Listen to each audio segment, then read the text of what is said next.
Hi, and welcome to The Working Songwriter, the show where today's best songwriters come to talk shop. I'm your host, Joe Pug. Each episode here we host a distinguished guest, and we ask them to go deep on their inspiration, on their process, on the general ups and downs of making a life in music. So, whether you're a grizzled veteran, demanding that everyone playing on your session do a rapid temperature check before entering the studio, or else a scrappy upstart, demanding that everyone on your session actually have COVID so that you can just get it over with. This is your show, because ultimately, it is what every writer seeks most, an ironclad excuse to put off actually writing.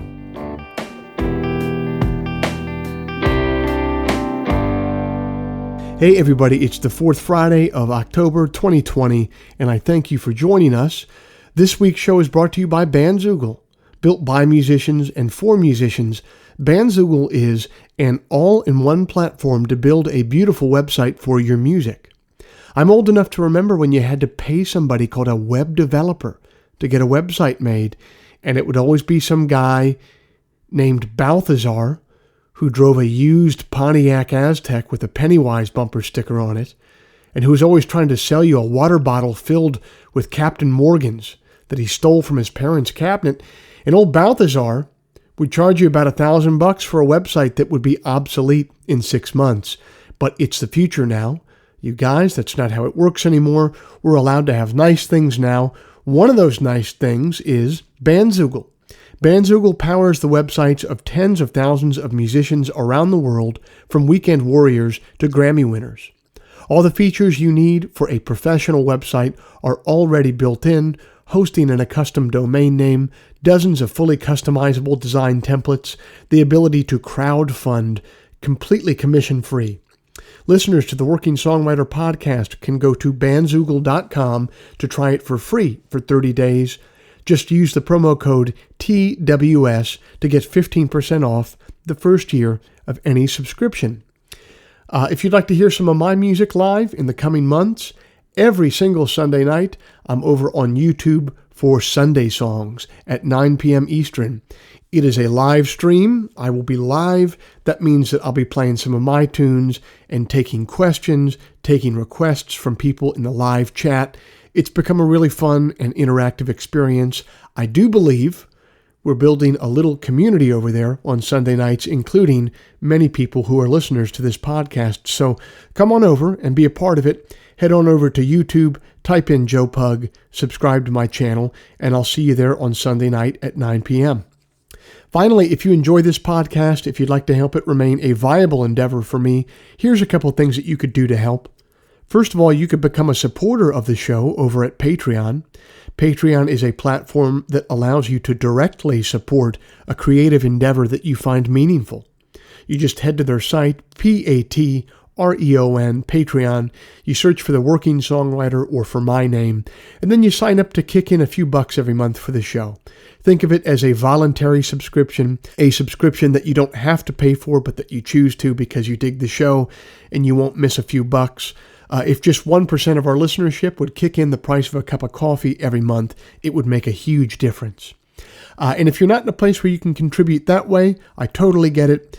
There's still a couple ways that you could help out for free. First, you could leave us a rating in the iTunes store, or second, you could just tell a friend about the show. The simple math on those two things is that they will help me much more than they will be a pain in the ass for you. Okay, I will end all the harassment there. It was a pleasure to talk to Afie, and I really hope that you enjoy this interview.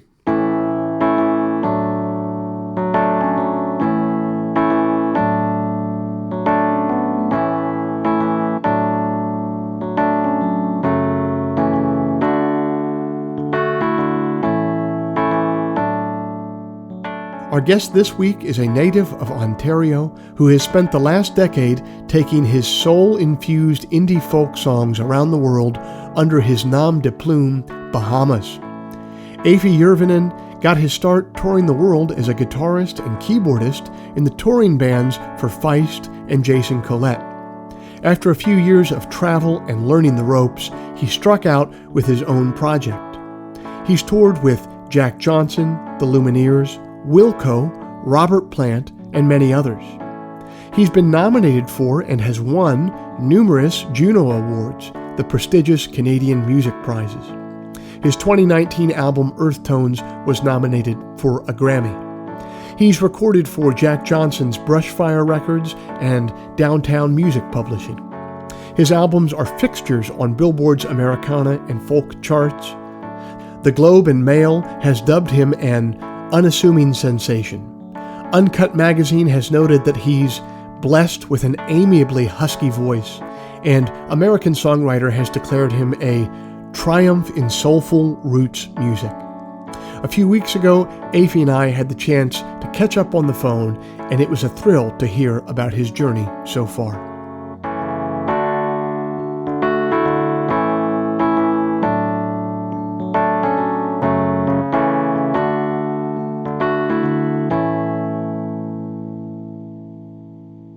Afie, thanks for being a part of the Working Songwriter podcast. You grew up in Ontario, but not in Toronto. You, from what I've read, you were kind of on the outskirts, kind of maybe in the country a little bit. Where did you grow up, and what was music like where you grew up? Well, I sort of grew up half in a town called Barrie, Ontario, which you're right, is a smaller town north of Toronto. When I grew up there, it was a pretty charming small town with like a sort of a one street downtown, and there was arcades and pizza parlors and record stores and old bookstores and stuff. And you know, like most sort of small towns, it's sort of become like a bedroom community for commuters, people who work in Toronto. So it has changed a lot, and I can't say I spent any time there now. But when I was growing up there, it was a fantastic place to be a kid. You know, I grew up riding my bike and fishing and just being lost basically all the time. Yeah, that's sort of I don't know, maybe I'm sort of like, I idealize that time or something like that, but I just feel like all kids should have a chance to do that, you know, just total freedom. Yeah, well, that's the pre-internet age, man. We're kind of the Goldilocks generation of growing up no Yeah. internet and then having the advantage of internet, and our kids aren't going to have that innocence in a way, unfortunately. Well, that's part of the reason why I moved out here. You know, it's sort of a little bit behind the times here in a good way. You're in You Nova know, but Scotia now, right? yeah, I live in Nova Scotia, and you know, Halifax is sort of it's a smaller city that has the amenities of a bigger city. They have an international airport, and there's a lot of universities and colleges here, so there's a lot of young people, and there's you know, there's the art galleries, and there's symphonies, and there's all the sort of cultural things that you would want. But really, there's probably you know 250,000 people. It's a pretty small town, and from where I live, you know, 5 minutes, I'm on the ocean or in the woods, in you know, I can get lost easily here, and that's a good thing. That works well for me and my family. Yeah. Sounds like pace of life is a little bit slower. Coronavirus has kind of made pace of life slower with kids. And I have a 4-year-old and a 1-year-old, and Yeah. it's made it better in the best way possible. We're not, when we wake up in the morning, it's like, are we going to go in the front yard or the backyard? It's not, you know, what activities are we running to? You know what I mean? Well, I was talking to someone earlier today about this very thing, and I think in the past when I've had problems, I always think, oh, there's one of my kids. Yeah. I always thought, okay, I'll just take on more. I'll do more work, or I'll make more money. I'll take on more projects. So, it never would have dawned on me to just do nothing, to stop completely, and to just do nothing. And you're right. It's been absolutely wonderful for me. I know it's, you know, other people have had a tougher time with the lockdown and everything, but for me and my family, it's actually been wonderful. I probably spent more time with my family in the last 6 months than I have in the last 3 years, in a weird Yep. way, as sad as that sounds, you know? Yeah. So I, you know, try to sort of focus on that part of it. And I do miss performing. I miss the band and the crew and traveling and everything. But that's kind of a chance to develop some new skills and to sort of dig deep on the home front, you know? Do you have kind of like a home rig or a home studio that you produce and work at from home, or do you kind of source that work somewhere else? No, I, yeah, I've sort of I'm curious of, because I know it's pretty accessible now. It's affordable, and you can get like decent equipment to do stuff at home. I just sort of have never been inclined to do more than one thing at a time. I'm not like a Swiss Army knife. I'm like a hammer. You just want to call Afie when you need him to do that one thing. Got it. So, you know, and I know a lot of my friends do that, and they're really good at it, and they can produce things really quickly and you know, high fidelity and everything. But There's a number of good studios here in town, so if I have to do something, I usually go there, and I've worked in a good chunk of them now, and I'm sort of spoiled, you know. So when you say that call you when you need the one thing done, that sounds to me like your idea is like you kind of want to separate the writing process from the recording and producing process, almost like you're just there For to me, write. they're totally separate for sure. I mean, Mhm. my writing is sort of, it involves a lot of daydreaming. I have to let myself get bored. More and more, I don't even write with an instrument. I just sort of go for a walk, or I sit here in my office and I look out the window and I think to myself, you know what? Bad boys need love too. And I think that's a cool idea. Maybe there's a song there. And so part of that is just traveling a lot and not really having the ability to establish those sort of domestic working routines that I've sort of developed this method of working that's just I like to think that I can work wherever. I'm not tied to a studio or a particular instrument, but but yeah, I like the idea of just if I have a great idea. I mean, I'm sure you recognize this sentiment too, but it's sort of like a lot of times it's just about making time, being able to drop what you're Yep. doing and just be there to facilitate the idea to come out and really just work on it in the real classic sense. Man, and what you were saying about that's just kind of like the next level thing of not even writing with a pen and paper in hand or an instrument of just Yeah. kind of being alone with yourself. That almost like reminds me of the way songs might have been written before, like the commercial music industry. If you were just like I don't know, if you're a carpenter who happened to have a musical inclination, you'd probably just write it on the job. If this was 1855, you know what I mean? Yeah, for sure. I mean, I do take some inspiration from the songwriting that goes on in Nashville. That's more just like, okay, we're going to get together for 4 hours, Yep. and at the end of the 4 hours, we're going to come up with something. And I've been fortunate to do that a few times, and it's exciting. It's exciting to have that pressure on. Um, but often when I'm working on my own music, I've sort of recognized that I need to be bored. I can't be Yeah. distracted with Netflix and podcasts, and I can't be distracted. I need to allow myself to be bored. And so that means I got to get my chores done. I got to Yeah. have my supper ready, and I gotta sort of be in a position where I can just be bored and like I said, daydreaming and just go for walks, go for hikes, and allow the mind to kind of settle to a place where you realize actually there's an idea percolating at the bottom there, and I haven't had access to it because I'm so distracted with modernity. Yeah. Yeah. Well, you Yeah. mentioned that you have tried that kind of writing appointment thing a time or two before. Do you separate out like, hey, this is a Bahamas song that I'm writing, or I'm writing for a different project here? Or are you in different mind spaces when you write for other projects?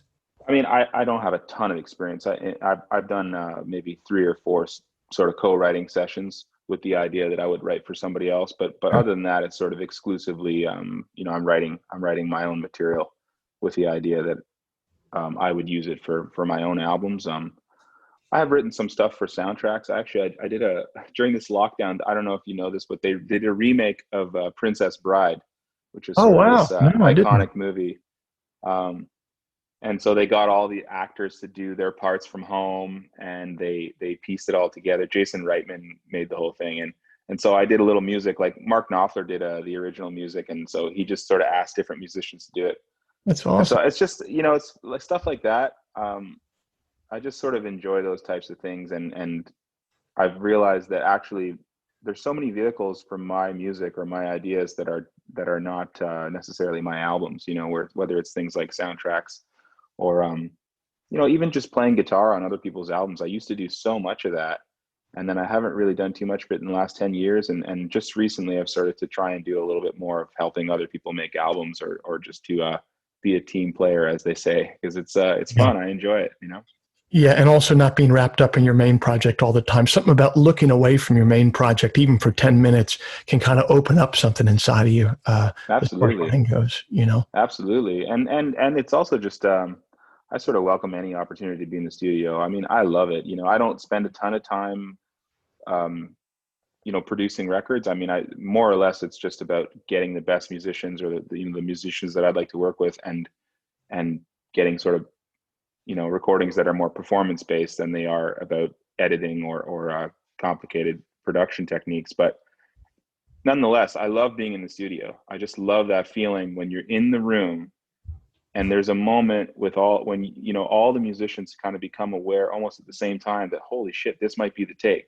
And then you try and you try and put that out of your mind and actually live in the moment. As cliche as that sounds, you try and be in the moment, and you know, you hit that last note and you just know it. And that feeling, I think, is a high that I'll never stop chasing. And I think most musicians probably will relate to that. And you know, it's just the best. It's the reason why you write songs, is in a way to sort of get the chance to go in the studio and have that feeling. You know, once they're recorded, I mean, I'm happy with them, and I'm proud to have made them, and I'm excited to share the record with the world. But it's really just that initial moment when you get the definitive take is so exciting.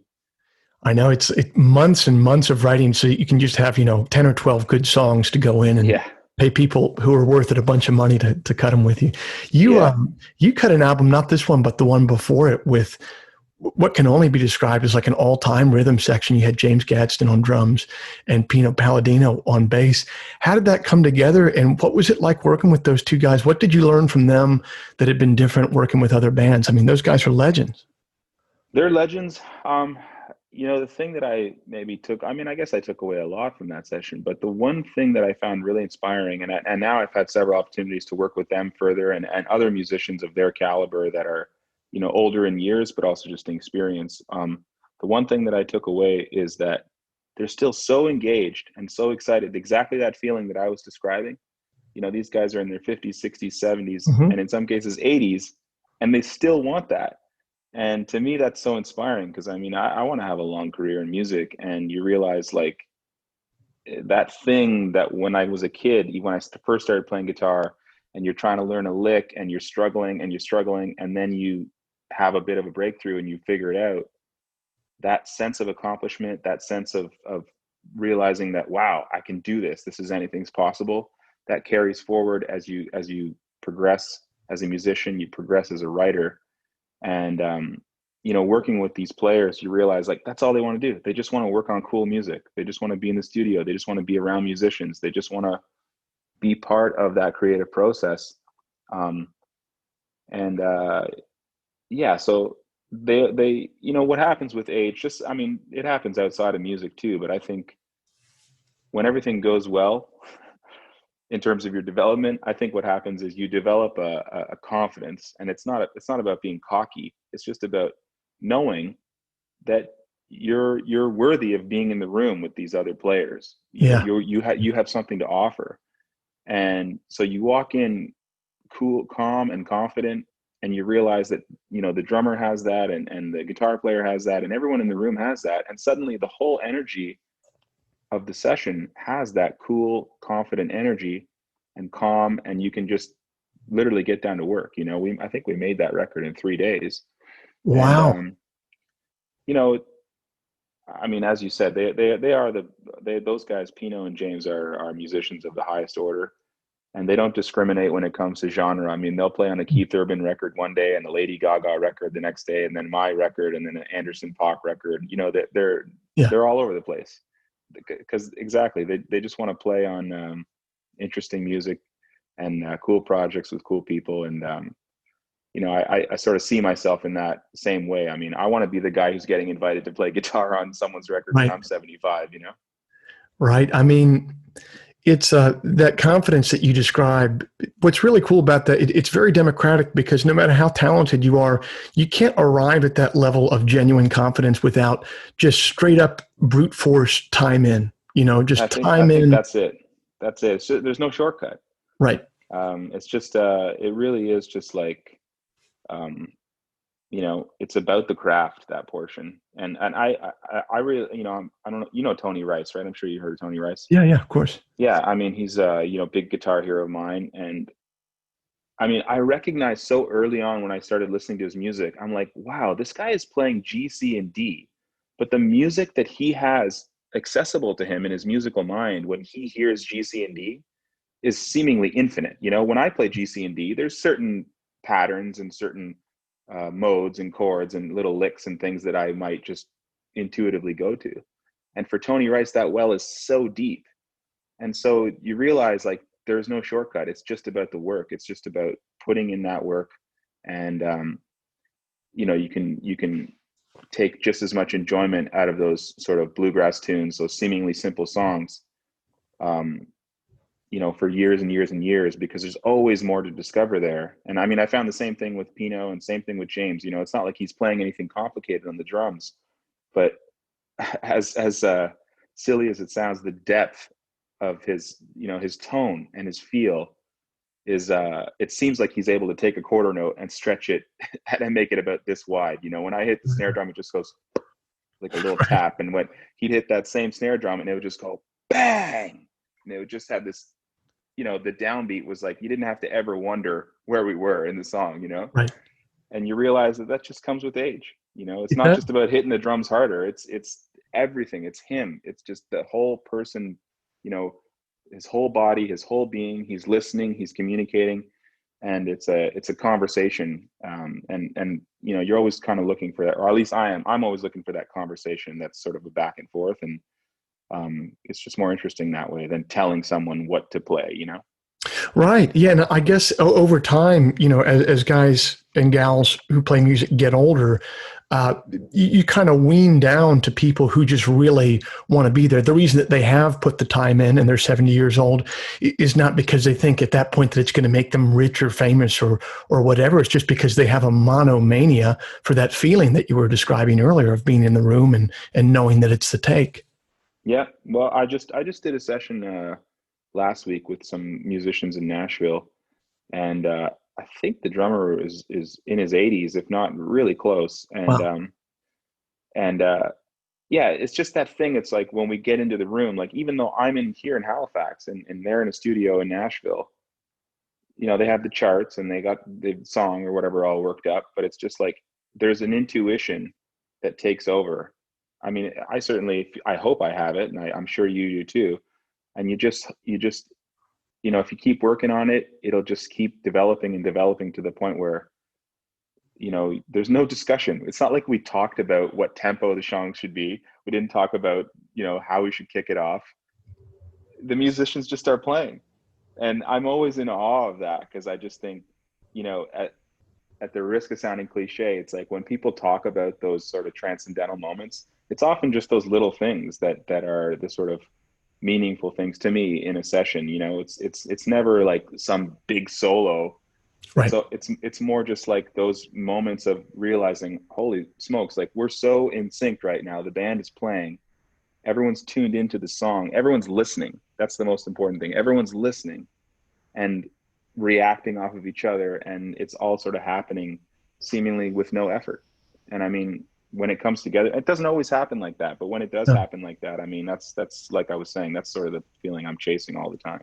And you know what's neat about that feeling as well, because this could certainly not be the case and it would make sense, but I feel like listeners and audiences, they can hear that too. Now, I don't think that they'd be like, well, yeah, you guys were really in the pocket, or they would just say, yeah, I like this song, or yeah, I don't like this song. And I feel like listeners are very wise and very attuned to when musicians reach that stage, and they can be like right on board with you in a very interesting way. I mean, that's I certainly agree wholeheartedly, and I'd say like that's what you're trying to do in the best possible. That's what you want every record to do, even if it's a pop record that's made of samples or something. Right. You want to, like, ideally you want to feel like the person listening is somehow engaged in that song with you. And I certainly feel that when I listen to my favorite Willie Nelson records. Why is it that when I listen to Stardust, even if it's just off my phone or like in my shitty car stereo or something, why is it that I can get so close to that music? What's happening there? I know I've seen how the sausage is made. Yep. I know in theory I can describe probably how that record was made and what they used, and they Right. used a console, and I'm sure they had certain reverb and whatever other technical portion. But it's just like it really comes down to that emotional component in the music, that sort of mysterious mojo, whatever it is. I hate Yeah. to use that word, but it's like that's what you hope makes it onto the track. And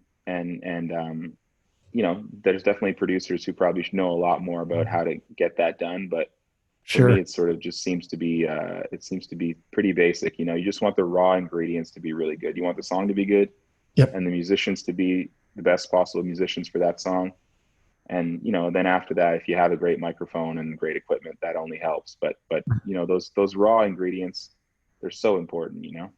Can you remember a time or a particular session when everything was the opposite of that, like not going in the right way, and how you try to get it away from that into something better, or if that's even possible? Um, yeah, I mean, I've been part of lots of I mean, even my own recordings. I mean, I'm sure you have too. Sometimes you get so excited about a song, and you think it's going to be like the song for the record, and you've got it locked down, and you get into the studio with the musicians and you work on it, and you got the right sounds, and then when you listen to the playback, it's just not there. It's just not.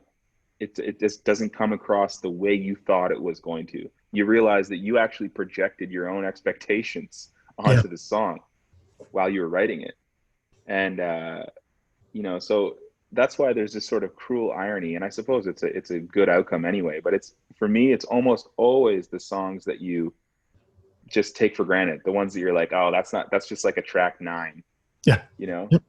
those are the ones that I always personally like. I get a little attached to, and then when we go to play live, I realize that wow, like there's other people that have connected with track 9 off of my 3rd record or something, and it sort of validates that feeling or whatever. But yeah, I don't know. I feel like it happens to me on every time I go to make a record. There's usually 2 or 3 songs. I usually record more than I need, or I'd like to be in that position anyway if I can. And there's always 2 or 3 songs that don't. It's not that they don't fit in with the other songs. They just don't have that special quality, that emotional content, or I guess it's just not. It's not able to get across. I have one song on this new record called "Half Your Love," which I recorded with the band. I was so excited about this song. I knew it was a great song, and I recorded with the band, with the drums, and sort of full band.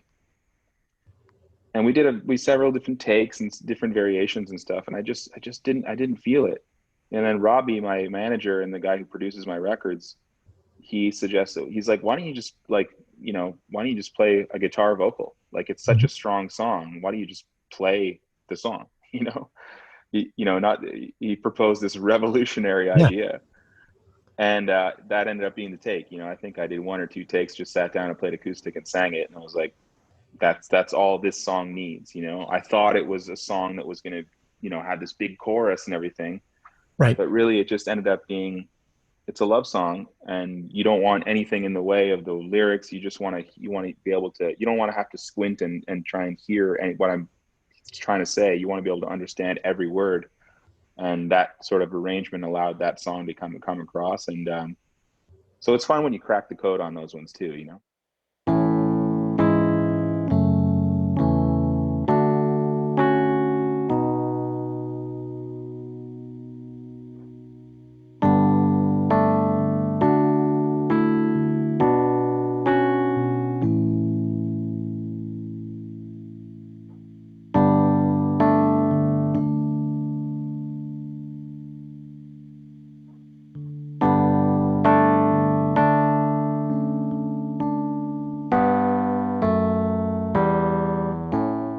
You heard Afie talk about the transcendent joy of being in a recording session, playing a take, and knowing that it's the keeper.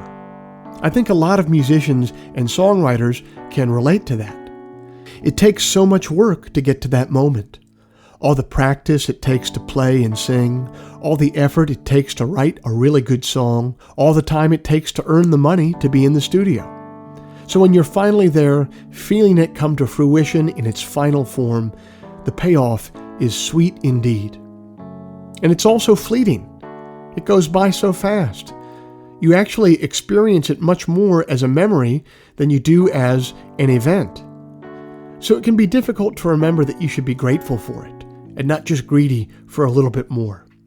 There's a wonderful poem about that gratitude for a fleeting moment by the poet Ross Gay, entitled, "Thank You." If you find yourself half naked and barefoot in the frosty grass, hearing again the earth's great sonorous moan that says you are the heir of the now and gone, that says all you love will turn to dust and will meet you there. Do not raise your fist. Do not raise your small voice against it, and do not take cover. Instead, curl your toes into the grass. Watch the cloud ascending from your lips. Walk through the garden's dormant splendor. Say only, thank you. Thank you.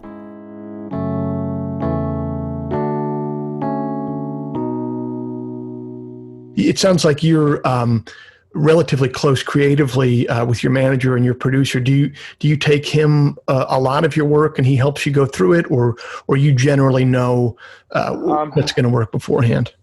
Well, no, I mean, he's pretty intimately involved in everything I do. You know, I mean, he was there when before I was even Bahamas, before I even knew what I was doing. I had maybe half a dozen songs, and he really encouraged me to sort of, write a few more, and he had some microphones and had the equipment, and we made my first record together, as is often the case, and nobody knew about it, and we, called some people over and got a pizza, and we made the whole thing in a couple days, Yeah. But so yeah, he's been sort of very involved in everything I do, and if it was a band, I would think that he's like my partner. Essentially it's a band, except for I'm the only one that actually plays the music. Yeah. But yeah, he's also just an incredible engineer and producer, and just really has a unique ear. I think he has some of that ability that, like you're talking about Neil Young, he really is the one that will push me to do another take. He'll say, we recorded that song for your last album and it didn't really work out with those guys, but like, it's a great song. We should try it with this new band. Like he seems to be able to keep track of a lot of things at the same time. And that's very good for me, because like I said earlier, I'm not the best multitasker. I tend to focus on one thing at a time and just try and do that well. And he's sort of managing all these other little things on the periphery and choosing the right time to reintroduce them or bring them in. That's really valuable to have in your life. It sounds like, well, if he was there with your first record, then you guys have been working together for well over a decade. How do you keep a creative partnership like that in stasis over the course of a decade? I mean, people change a lot over the course of 2 or 3 years, much less a decade. Sure. How are you I think that together? Well, I mean, I'd almost like, I fear of trying to analyze it for, because Fair enough. it does work fairly well. But I think, there's been lots of growing pains. There's been lots of times when we butt heads. Yeah. But, the thing that I recognize the most is that, I hope you have it in your life. I hope everyone has it in life. But if you have people that you've known for a long time, you kind of get to a place where you almost can't hurt the person, right? Like, we regularly make fun of each other, Robbie and I. It's part of our dialogue, is just ribbing each other. And some of my oldest friends that I played music with the longest, the same thing. We could just pick up where we left off, and everyone's so relaxed around each other and comfortable that it's like, you can actually say, dude, that song is not good. That song's not ready. Like, right. And it's not, for me, that's so crucial. I mean, I think, hopefully everyone has something like that in their life where they can just get that honest truth. I mean, that's the main thing. Yes. I think that's the main thing to any relationship, a working relationship or otherwise. You want to be able to sort of let your hair down, so to speak, and just be comfortable in your own home and in your work. And when you feel like you have something to say, but you have to hold it back a little bit for fear of offending someone. Yeah. It's really hard to get good work done in that scenario. So, I mean, I know it doesn't sound like a very sort of complicated answer, but it really is just sort of that brutal honesty, and having someone that you trust enough to just hear criticism and say, I know this is an attack about me. It's just about someone who cares as much as I do about making the work stronger. How do you approach putting together a tour in a road band, and how does that differ from the way that you approach putting together a record in a studio session? Are those two relatively similar things? Are they very different? What are you looking Um, for when you're putting together a road crew? well, I mean, the band that I've toured with the last several years, they've all played on different recordings of mine. Um, I don't know that they've all ever played together on a recording. I've used the bass player on Yeah. one album, and then or the bass player and the drummer have played together on one album, and then individually they played on different recordings. And Felicity, who sings with me, and Christine, who plays guitar with me, um, the last few albums, they're the ones that I've kind of called sort of gravitate towards the most. I think because we spend so much time touring.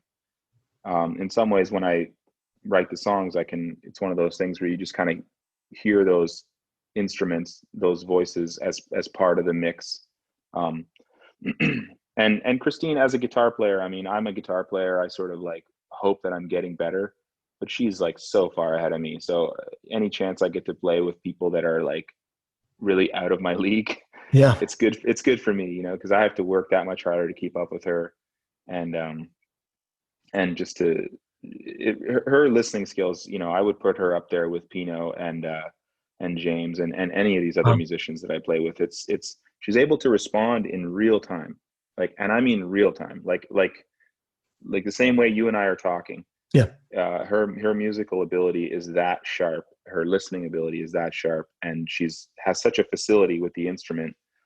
Um, and I think especially with guitar, I just find like it's so for me. I know there's great guitar players out there, but I just I tend to want to play with players that aren't necessarily steeped in what I'll call classic guitar playing. With respect to Jimmy Page and Jimi Hendrix and all these incredible musicians. I usually gravitate towards the players that don't reference any of that stuff, and she certainly just is free of references at all, and is like Pino or like James, will play any genre of music, and she's got one Telecaster, and that's it. And we'll be in the studio, and I'll have 10 guitars and trying to choose what I'm trying to want to play, and she's just sitting there. It's like, I'm ready to go. Whenever you're done doing whatever it is you're doing, I'm ready to play music. And so it's refreshing to be around people like that for sure. But yeah, I think even beyond the music, like, as it's just the people that you tour with. It's so much more than just the music. Like, it's really is that the 90% of the time that you spend together that you're not playing music. Yep. You want to be with people that are funny. You want to people that are thoughtful, that are just good people, compassionate, caring Self-sufficient. people, Yeah. self-sufficient people. Yep. And so that's pretty important to me. When you get a band and a crew and you start traveling around the world with 9, 10, 12 people or whatever, it's generally, if someone comes on and it something's not right, it's usually apparent to everyone. You don't Yes. even, like, again, you don't necessarily have to make a big deal and discuss it. It's just people sort of come in and out until you find that right crew. And yeah, I'm fortunate that for the last many years I've traveled with just like exceptional people, and just had so many laughs. I mean, we spend Yeah. most of our day trying to crack each other up. And Yeah. that's I don't know. I mean, I'm not terribly nostalgic, but when I sort of think back over the last few years, it's just really just so much fun. We had a lot of fun. Yeah, I mean, particularly this coronavirus, this COVID time is really given me time to reflect and just be like, what the fuck have I done for a living for the past 10 or 15 years? Like, you feel like the luckiest person under the face of the sun to have gotten to do that for a living. Oh, You know what I mean? I sort of like, and I'm not even joking. I mean, if it ended all for me tomorrow, if suddenly I got canceled tomorrow for some reason, I would be pretty happy with the career that I've had. I mean, this is all I've ever really done professionally. And like I said, I get to sort of travel around and play music with my friends, and eat in restaurants, and travel all around the world, and have laughter with some of the best people. I mean, it's not even close. It's the best job in the world. Yeah, man. I definitely feel like I must have pushed a couple orphans off some train tracks in a past life or something like that. Yeah. What's it like? It is a bit different. I know from my own experience, it does get a bit different when you start a family. How do you negotiate, fatherhood and marriage and this job of being on the road? How do you make that work for the professional side and the family side? Oh, geez, man. Now we're getting heavy. Yeah, really. I think, the first thing I think is you got to find a partner who understands that. I mean, I was doing what I'm doing now. I was doing it before we had kids. I was doing it before we were married. I was doing it before we met my wife. Yeah. So, she understood that, and, we have to sort of have clear communication, and that's not always easy, right? You take it for granted and you let it slip for a day or two, and whatever little thing that bothers you, suddenly you're just like, what, Right. you left your teacup on the counter, and you start arguing about something that doesn't matter at all, right? So it does require that sort of daily connection. And you're right, it is a struggle as sort of time goes on. You get kids and everyone gets busy and life gets busy, and there's a million excuses you could come up with, but none of them are good enough. I mean, you really do just have to put in the work and try and stay connected on those things. But the toughest part for me is honestly, it's not going away. It's actually coming home. It's my wife and the kids have a whole life here that has nothing to do with my career away from the house. Yep. And they're going to school and they're in their routines, and I'm sure you know how it is, and most musicians know how it is. Like when I come home, it's like Santa Claus, right? It's like I get to sort of come home and the kids are daddy's home, and I just Right. basically screw up the routine that's been Yeah. functioning somewhat smoothly, and then I go away again 2 days later or something, right? Yeah. So those comings and goings are sort of the ones that require the most sort of like thought about how best to do that. And it's the same. It's like anybody else. My kids don't care about what I do. I mean, Right. they're proud. They care Sure. about it. They're fine with it, but it's not the center of their life by any means. And yeah, so it's nice. We did take them on tour a fair bit when they were a little younger. It's harder now that they're in school, and they have, like I Right. said, they have their own routines and stuff. But those are some of my fondest memories, is just all of us being together and spending a day somewhere. And then I get to play music at the end of the day, and I'll tell you what, there's nothing cuter than a little baby on a tour bus. I just have these pictures of when my older daughter was just this little 6-month-old, peanut, and she's just laying in this big bunk across from me. Yeah. And I don't know if I got any sleep on that tour, because she was just so beautiful, and I was just staring. I just thought, oh my God, how did I win the lottery? Yeah. But it's a challenge, but the thing is that, wouldn't it also be a challenge for someone who just gets up and goes to work at Wells Fargo every day and comes home at 5 o'clock, and that's Yeah. challenging too, No, it is. So people have asked me in the past, oh, is it weird and is it strange? And I said, it's all I've ever known, and it's all my kids have ever known. Yeah. Like that's just our life as a family, is that part of it is involves what I do, Yeah. and Yeah. Like for me, those it's like, times that I'm able to include them, then that's wonderful. But there's also the reality is that if I'm just going to play a one-off in Boise, Idaho, probably not going to bring the family. right. Yeah. Yeah. It kind of vacillates between you're either like totally away or you're the only father at the playground for like 3 months. You know what I mean? It does seem that way. It does. Well, kind of to bring it back to where we started. I mean, it just, I hope that most people, musicians and otherwise, have sort of had an opportunity like mine, where it's just like, we have no choice. No one's going on tour. No one's traveling. Yeah. And so you sort of make do with what you can do sort of professionally, and find new ways to be creative but on the domestic front, I mean, what an opportunity. Don't squander it, like Right. say yes to everything. Just do it all, because who knows? I mean, we're all kind of hoping that some things will turn on to some degree through the will of God, or a vaccine, or some other method. Yeah. Yeah. But it's the time. I mean, we've all heard our parents tell us and other people, oh, enjoy it. It's so fleeting, they get older so quickly. And it's like, man, I'm just learning that in a hard way right now. Yeah, brother. Yeah. Well, thank God for this time then. And Yeah. thanks for your time. Thanks for understanding that I didn't understand the difference between Eastern and Atlantic time, and I was a little bit late. And when you come touring through DC, man, I can't wait to see the show. I love the song that I've heard from the record so far, and I just wish you the best of luck, man. I appreciate it. Thanks so much. Okay, brother. Peace. Okay. Cheers. Goodbye.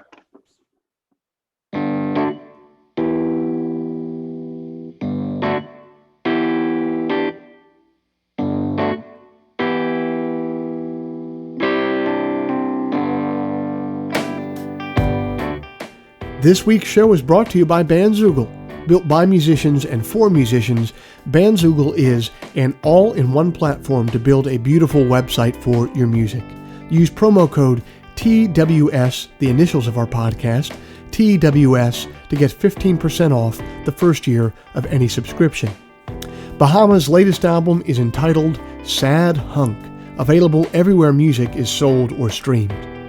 If before we meet again you sit down to write, please remember, an expensive drug habit is not a song, a compelling Instagram account is not a song, and most importantly, reverb is not a song. So let all that take care of itself, and for you, just keep your eye on the song.